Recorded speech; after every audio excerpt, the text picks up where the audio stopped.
When the war ended, most German POWs around the world were desperate to leave their camps. They wanted trains, ships, anything that would take them home. But in Australia, something strange happened. A group of German prisoners didn't celebrate the news of repatriation. They didn't cheer, they didn't pack. Instead, they asked a question that shocked the guards. "Do we really have to go back?" These men had arrived years earlier, exhausted and suspicious. They expected punishment, hunger, and humiliation. Australia was supposed to be temporary, a holding place, a distant exile at the edge of the world. But day by day, camp life felt different.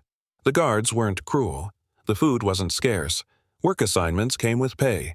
Real money, not camp tokens. For the first time in years, they were treated less like enemies and more like people who had made it through something terrible. Some worked on farms. Others helped build roads, repair equipment, or harvest crops. They slept under open skies. They ate fresh bread. They spoke freely, sometimes even laughing with the locals. And slowly, a quiet fear replaced their old one. Back home, Germany lay in ruins. Cities flattened. Families missing. Jobs gone. Australia, meanwhile, was rebuilding and needed workers. So when the officers announced the transport lists, a few prisoners didn't move. They stayed seated. One man finally stood up and said something no one expected. "Here, we have work, we are fed, we are treated fairly.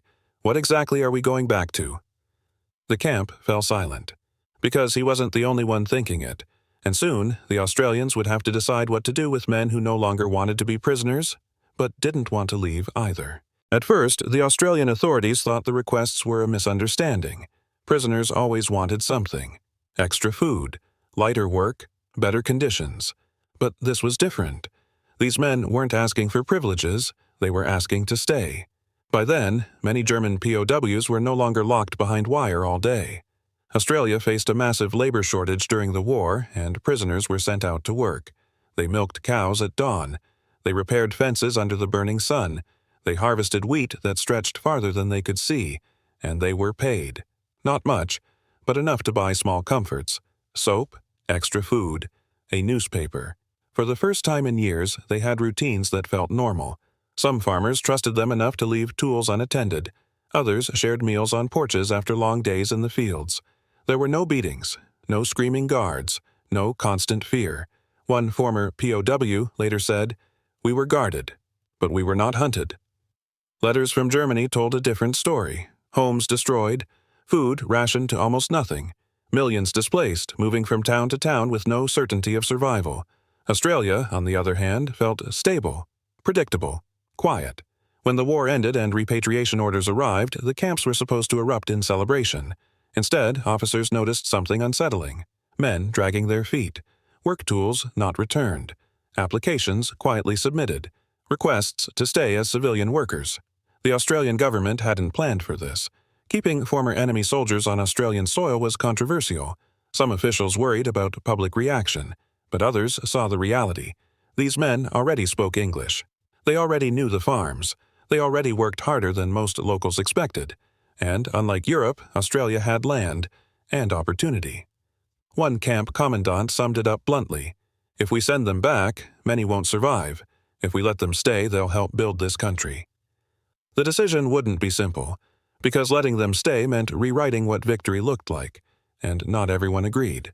By 1946, the situation could no longer be ignored.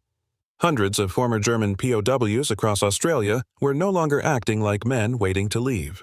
They were working, renting rooms, sending letters, and quietly planning futures. This unsettled many people. Newspapers began asking uncomfortable questions. Why were former enemy soldiers still here? Why were they allowed to work while Australian veterans struggled to find jobs? What would happen if they never left? Public opinion split fast. Some saw the prisoners as a reminder of a war they wanted to forget. Others saw something else: men who had already proven they could live peacefully. Inside the camps, tension grew. Official orders were clear. Repatriation was coming, but the reality on the ground was messier. Some prisoners had formed friendships with local families. A few had even fallen in love. They had learned the language. They understood the land. They had saved money. Going back meant starting from nothing, in a country still buried under rubble. Several former POWs submitted formal petitions, not emotional pleas, legal documents. They asked to stay as immigrants, not soldiers. This forced the Australian government into a corner. If they said yes, it would set a precedent. If they said no, they would be sending men back to uncertainty, possibly worse. Behind closed doors, officials debated for months. Security agencies checked backgrounds. Local councils gave opinions. Employers sent letters saying the men were reliable workers.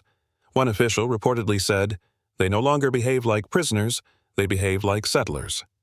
In the end, a compromise emerged.